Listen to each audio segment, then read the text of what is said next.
Magandang hapon po, Malacanang Press Corps. Kasama po natin ngayong hapon si Press Secretary Attorney Trixie Cruz Angeles, Philippine Charity Sweepstakes Office General Manager Mel Robles, at PhilHealth Spokesperson Dr. Shirley Gigi Domingo. Good afternoon, Sec. Magandang tanghali, Malacanang Press Corps. Dalawang mahalagang ahensya sa pagbangon natin galing sa pandemya, Philippine Charity Sweepstakes Office at saka ang PhilHealth. May mahalaga po silang announcement ngayong araw na ito na makakatulong dito sa ating economic recovery.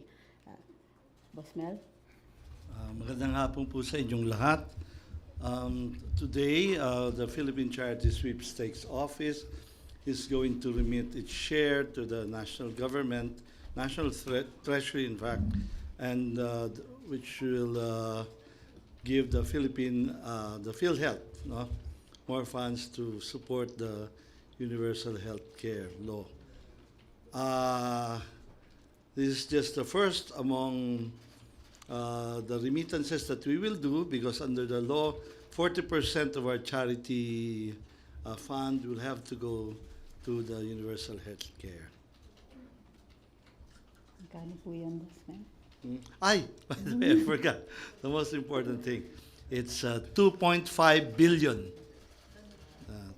2.5 billion pesos to help finance the universal health care.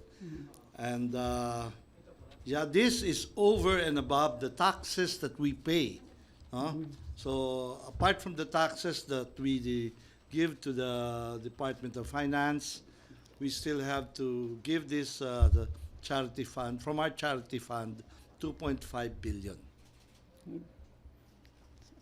Ilan ang taxes? May idea kayo, Boss Mel, ilan ang taxes na binabayaran? Pero you have income, you have VAT, Yeah.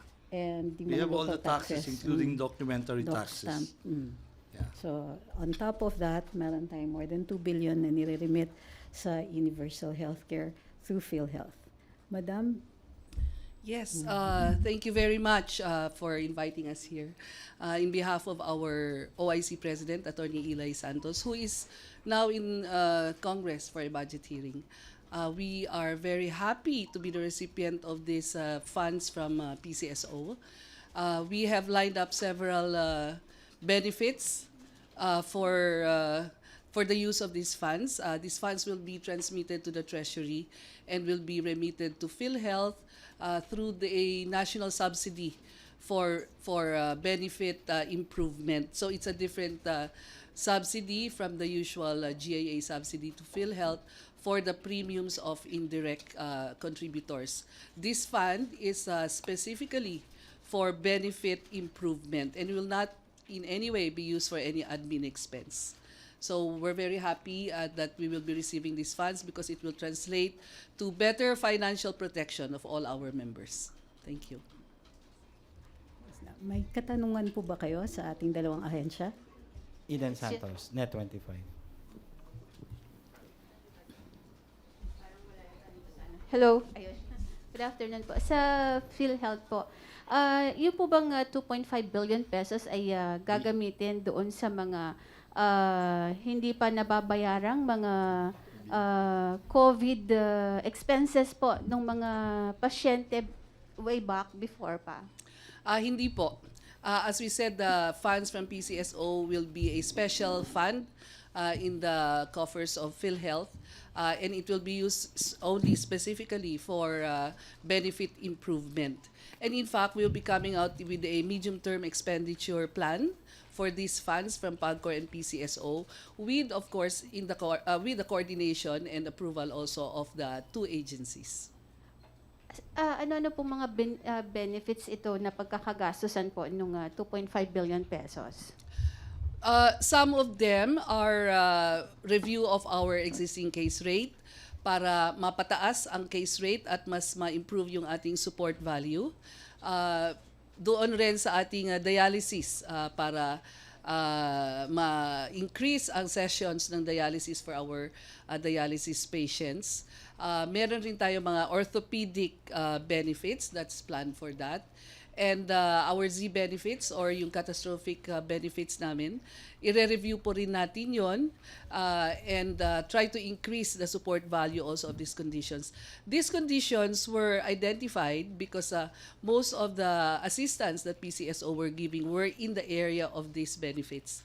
And therefore, we agreed to look at all these case rates and Z benefits for use of that fund. So hindi po kasama ang COVID, ano dito, yung mga COVID patients, ganyan. We are paying for COVID benefits through our existing funds. Thank you po. Salamat din po. Next question, Ms. Evelyn Quiroz.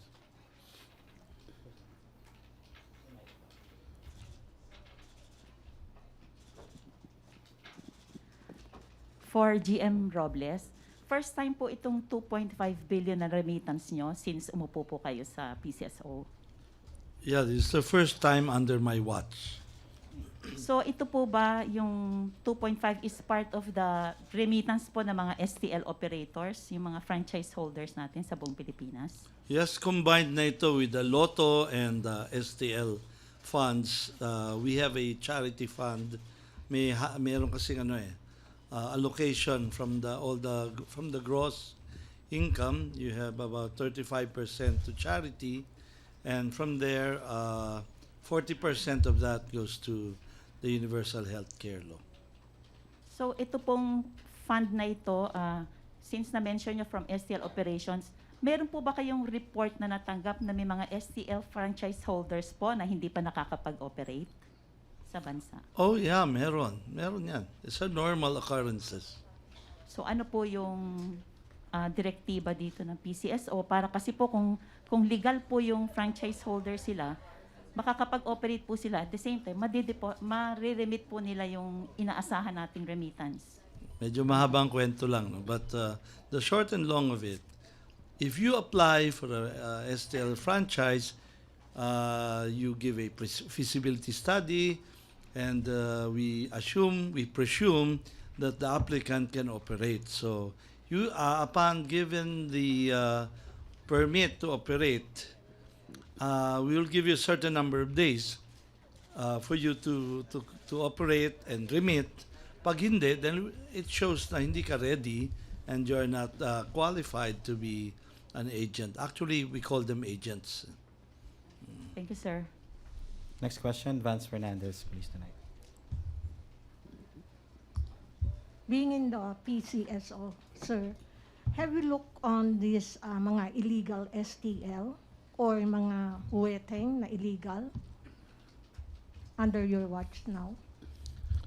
Yeah, but I will answer this, but if you could direct also your questions sana on the assistance, because this is Relevant. really, but Yes, I will sir. answer this, yes. Yes. We have it is a fact that we have a lot of illegal operations, and we're doing our best to contain them. Because yes, they directly affect our contribution to the universal health care. But rest assured, we are working, because we don't have police powers, but we are using a lot of persuasion and legal moves to curtail the operations of the illegal weteng. Among them, yung bookies, merong peryahan ng bayan, no? The lot. Alam niyo naman sa Pilipinas, kahit basketball, tinatayaan eh. So there is a proliferation, and we are doing our best to have this prevented, para naman yung the legal STL, which is paying who are paying their taxes, and in fact contributing to the coffers of the PhilHealth, can operate and proliferate. Sir, on another issue, sabi niyo yung mga assistance, have you looked on this, yung mga medical assistance and financial assistance you have given? Mga ilan na po to? How much? I don't have the figures now, but I will tell you they have been reduced dramatically because of the imposition of, for example, doc stamps. No, just for in context, prior to 2018 or 2019, our budget for charity is 9 billion. No? Now, our budget for the whole year is only 900 million. So it has dropped dramatically. It is now 1/10, including what we give. No? Kaya yung tiran lang sa akin for charity is less than 1 billion. Sir, may mga nagrereklamo, sir, sa mga online kasi they're asking for some medical assistance. Pwede silang, let's say, pumunta personal sa inyong office? Yeah, they can email me because right now talagang dinidiscourage natin yung face-to-face, yung pila, and then they can complain. And yes, they have a lot of reason to complain because we used to give as high as 200,000, even 500,000 during the times na wala pa kaming taxes. Now, you'll be lucky to get 50,000. 20 to 50 yung maximum. Okay. Thank you, sir. No more questions? Relevant questions, please. Topel Pelayo of DWI. Sir, nabanggit po ninyo na 900 billion na lang po, million yung fund na lang po for charity. Bakit po bumaba, sir, from 9 billion? Well, as I've said, we have the taxes that weren't there before. No? Yung documentary stamps, the VAT, no? We have the earmarking, malasakit, also the universal healthcare law, although they're the same, pareho naman ang ginagawa nila. Yung mga like National Book Development Board, things that have nothing to do with our mandate, naka-automatic earmarking po sa amin yun. May sports din. So, we're working on it though, para yung wala namang relationship po sa charity ay matanggal, no? Because ang laki ho na nawawala na sa amin for the taxes that we pay. So not only do we give charity, we also are a revenue generation for the government. Okay, thank you. And now we will proceed to the handing over of the 2.5 billion check of PCSO to PhilHealth. Sana may manalo ng ganito. Tayo sa harap para kita.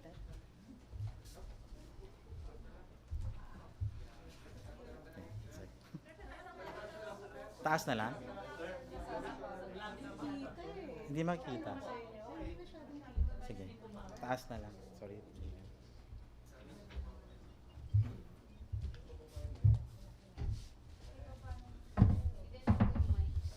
Pwede bang copy lang?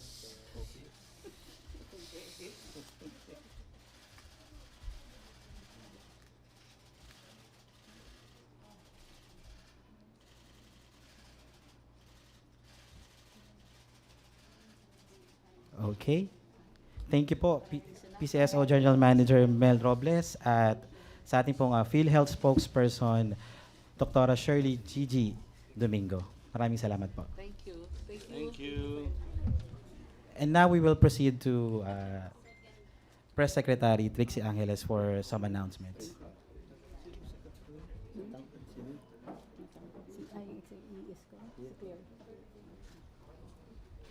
Secretary?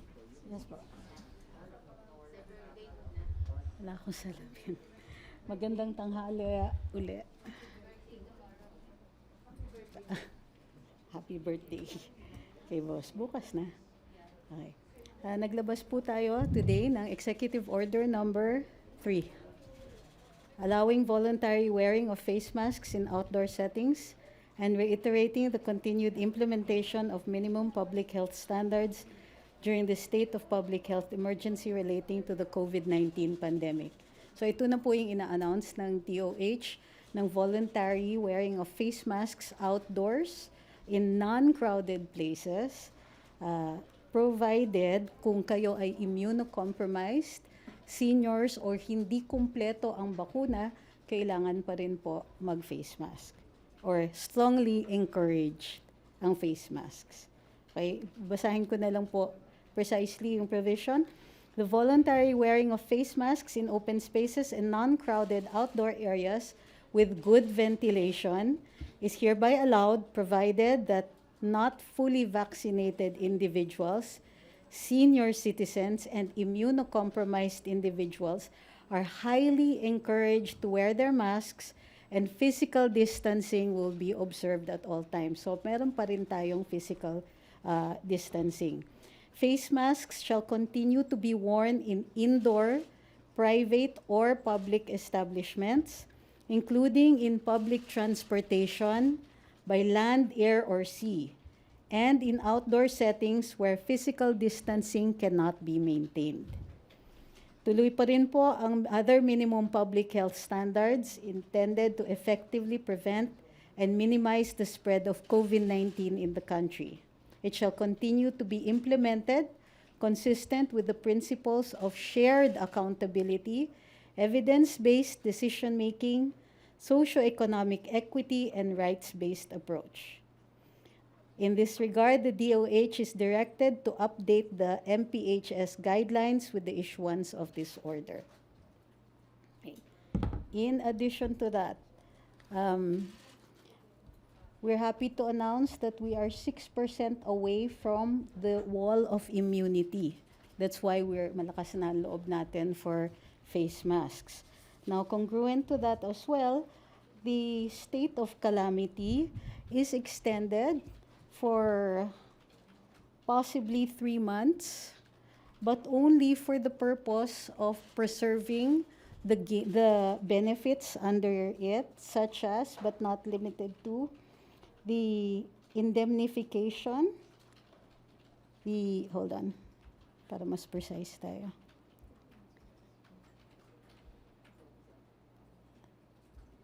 Okay, here we go.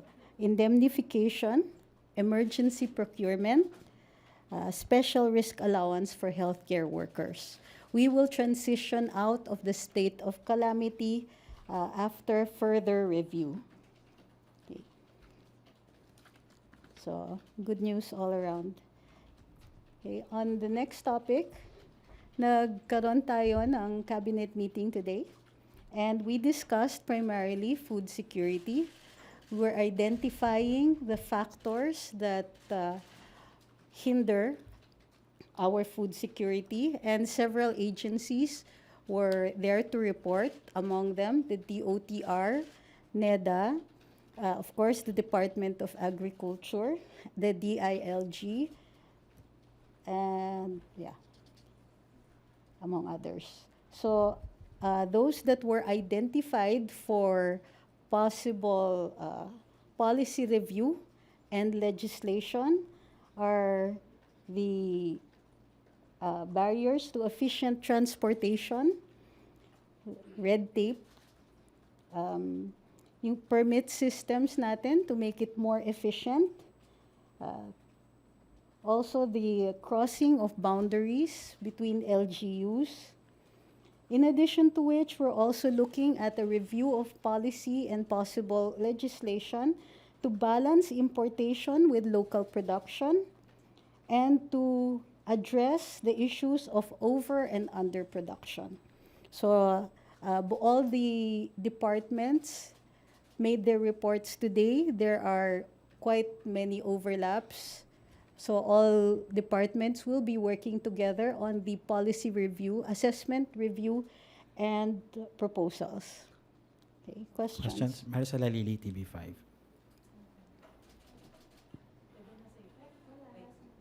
Hi, Yes, ma'am. ma'am. Magandang hapon po. Ma'am, just a clarification on the face mask EO. When will it be implemented? It's immediately. Hold on, let me just get you the precise term.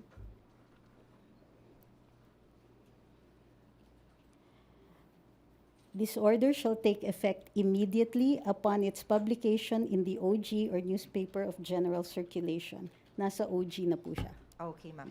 Ma'am, what made the President approve the recommendation for the voluntary wearing of face mask? He had imposed a condition, and one of that is the establishment of the wall of immunity. Since we are 6% away from that, then it's time. So we're doing this in stages, in phases, so that we also don't, so that we can have feedback on whether or not these new policies are working and how to make them more efficient, so that hopefully by the end of the year, we might be able to have, to be voluntarily masked indoors as well. Last na lang po. Naging consideration din po ba yung months na kasi baka mamaya mas dumami yung mga taong nasa labas? That's why we're doing this in stages. We'll need the feedback.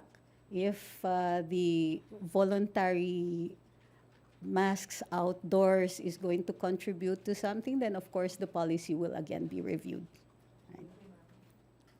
Questions? Go ahead. Ay, Mike.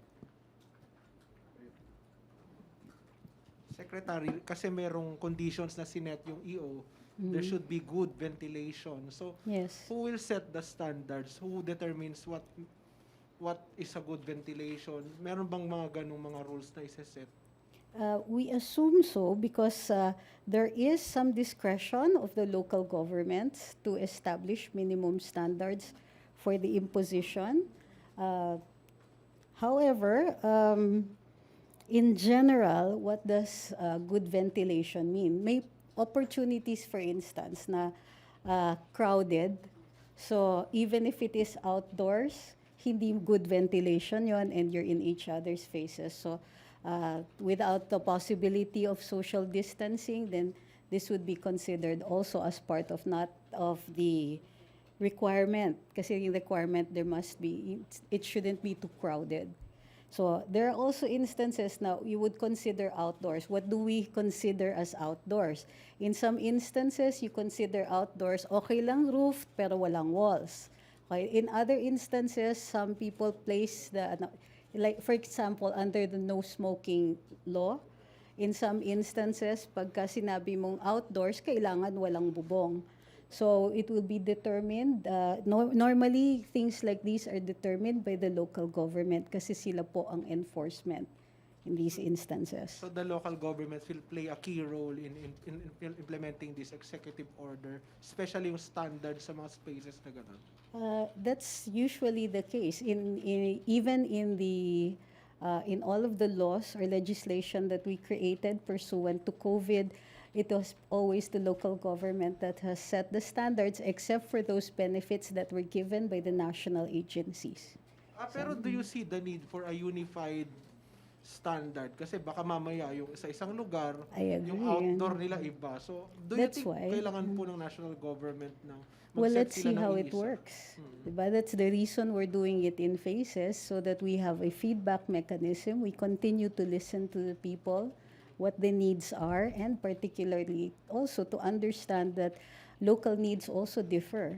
So we have to balance the creation of a uniform standard with the needs of the locals. Salamat, Sec.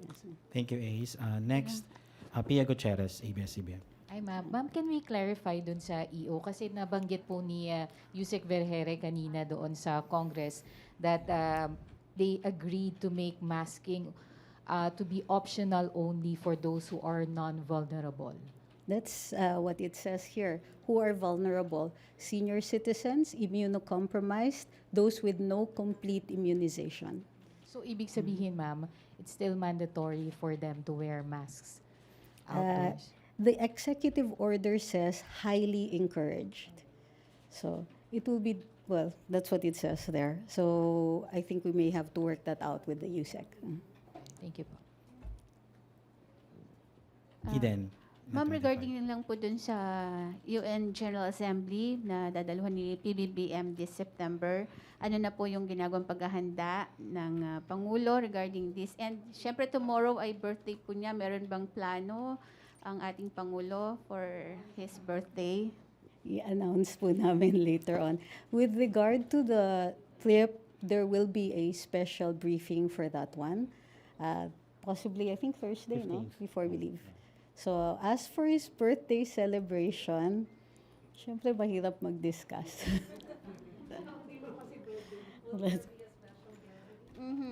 Kahit yung meron bang party, ano special gathering po dito sa Malacanang? I have no instructions to announce anything. Kayo naman. Minsan sensitive yung mga ganyan. No, wait, let's just clarify. Baka may mag-ano na naman sa akin. No, I have no information as to whether or not there's going to be a birthday celebration. However, we can safely assume that the president is going to market. That's the official statement. Going to market. Remember it. It's like, okay, when I have a birthday, yay, happy birthday to me. Sometimes we have, we have cake. Right? So how it's going to be celebrated will be a matter to announce at a later date. Okay, Ana Felicia of GMA News Online. Good afternoon, ma'am. Hi, ma'am. Yes, ma'am. Reaction lang po ng Palace regarding the call of Human Rights Watch for UNHRC member states to adopt a strong resolution kasi they express concern po na EJK still continue under the Marcos administration. Any comment lang po from Palace? None. No comment, no reaction. Okay, thank you, ma'am. Okay, Kat Domingo, ABS-CBN. Ma'am, on the cabinet meeting, were there specific crops or kinds of meat or fish that the government will prioritize? No, we're looking at food security in general. So of course, while there's certain certain crops that were discussed, such as but not limited to rice, we're looking at things that cross what kind of crops we're looking at. It's not just even crops. We talked about pork, we talked about fish, rice, vegetables in general. So there are several proposals, many of which we'll be happy to announce at a later date once we have all of the details. But the recognition of the problem is step one, as well as the proposals by our various cabinet officials regarding policy review and legislation. So these are what we're going to set, either if it's for legislation, priority legislation, and if we're going to look at policies that do not require legislation, we're going to do that immediately. We just need all of the various agencies just need to work out the standards between themselves. Okay, last question from Dennis Hamito, Bombo Radio. Hi, ma'am. May nakaschedule po ba na courtesy call yung si Miss Alex Iala after winning the US Open Youth kay President BBM? May coordination na po ba? Wala pa po tayong information on that. She's not a resident. So we have to, if there was an opportunity, I'm sure the President would love to have her over. But let's see. Let's see. We don't have any details or if she even has time. So let's find out first. Okay. Sec? Sec follow-up lang daw Yes, sa Sorry, Ivan follow-up po Merina. dun sa question ni Kat. May progress report po ba ang Cabinet Secretary specifically from the officials of the DA tungkol dun sa ilang mga bagay na, ilang mga crops or products na may kakulangan tayo previously? Sugar, white onions, salt, for example. Meron po ba tayong, are we making progress in those particular areas? Well, the DA has never been remiss in bringing out the information. You really should check out their website. Tuloy-tuloy yung pagbibigay nila on those ongoing programs. Today's cabinet meeting was primarily to address the issues of the efficiency of our, for instance, transport of food, getting from the farm to the market, balancing our imports with local production, and so on. So in relation to very particular crops such as, but not limited to, sugar, these are already, we have constant updates from the DA. So we just need to check out their website. Magaling yung spokes nila. Okay, maraming salamat po. Press Secretary Attorney Trixie Cruz Angeles. Maraming salamat, Malacanang Press Corps. Busco.